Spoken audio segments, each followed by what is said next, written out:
आपने प्रधानमंत्री पर विश्वास जताया है। क्या आपको अभी भी लग रहा है कि वो आपको अपनी कैबिनेट में शामिल करेंगे? देखिए, कैबिनेट में शामिल करना नहीं करना मेरी समझ में नहीं आता कि बातें घुमा फिरा के इतनी छोटे मापदंड पे क्यों आ जाती हैं। मैं एक ऐसे परिवार से रहा हूँ जहाँ निरंतरता में मैंने पिताजी को देखा है मंत्री पद पर उनको कार्य करते हुए।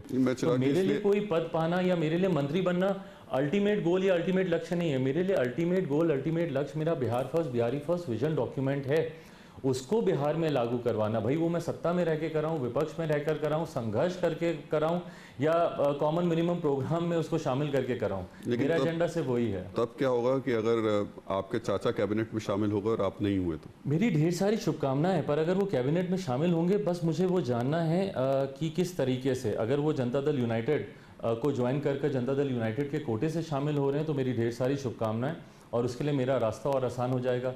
पार्टी के लिए जो एक लंबी कानूनी लड़ाई लड़ने की बात जो सामने आ रही है वो मुझे नहीं लड़नी पड़ेगी। बट हाँ, अगर वो लोक जनशक्ति पार्टी के सदस्य के तौर पर अगर वो कैबिनेट में शामिल होते हैं तो ज़रूर हम लोग इसको चैलेंज करेंगे, कोर्ट में जाएंगे, न्यायालय में हम लोग जाएंगे, क्योंकि आज की तारीख में पार्टी और पार्टी का सिंबल और पार्टी की पूरी कार्यकारिणी आज की तारीख में मेरे साथ है। और इस बात की जानकारी हम लोगों ने माननीय लोकसभा अध्यक्ष ओम बिरला जी को भी दी है। इलेक्शन कमीशन में भी हम लोगों ने इस बात का जिक्र किया है।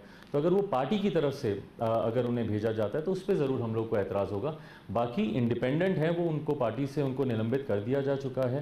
अगर as an independent member of Parliament अगर उनको जोड़ा जाता है कैबिनेट में तो मेरी ढेर सारी शुभकामनाएं। ऐसा क्यों है कि इतना वक्त बीत जाने के बावजूद, इतने विवाद हो जाने के बावजूद तमाम विपक्ष के नेता तो आपको फ़ोन कर रहे हैं, प्रियंका गांधी भी कर रही हैं, आपको तेजस्वी यादव भी कर रहे हैं, तमाम लोग आपको इनवाइट कर रहे हैं, बीजेपी की तरफ से कोई ये जानकारी कि इतने कैटेगोरिकली नाम लेकर कि ये लोग आपको फ़ोन कर रहे हैं या मैसेज कर रहे हैं, मैं इतना ज़रूर कहूँगा कि नहीं कर रहे तो आप मना कर सकते हैं कि नहीं कर रहे। मैं इतना ज़रूर कहूँगा कि पिताजी का ही अंश, उन्हीं के संस्कार हैं मुझ में, और उन्हीं की तरह मेरे पक्ष विपक्ष में मेरी अपनी मित्रता है, मेरी अपनी पहचान है। और ये बातचीत आज ही हो रही है ऐसा नहीं है।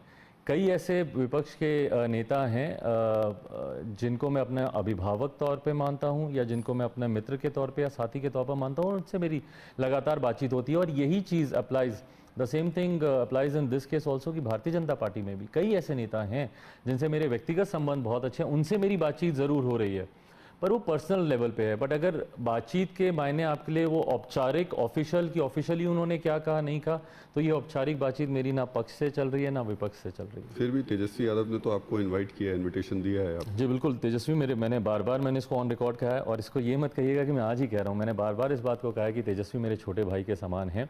मेरे पिताजी लालू जी की मित्रता एक लंबे समय से दोनों की रही है, दोनों ने साथ मिलकर काम किया है, बचपन से हम दोनों एक दूसरे को जानते हैं, बातचीत हमारी होती है। कल जिस तरीके से उन्होंने अपनी तरफ से प्रस्ताव रखा उसके लिए मैं ज़रूर उनका धन्यवाद करता हूं। बट आज की तारीख में मैंने जैसा कहा, मेरी प्राथमिकताएं अलग हैं। पिताजी की विचारधारा और पार्टी को संजो कर रखना, उसको आगे लेकर जाना, वो मेरी प्रायोरिटी है। परवाह देश की, सोमवार से शुक्रवार रात 10 बजे TV9 भारतवर्ष पर।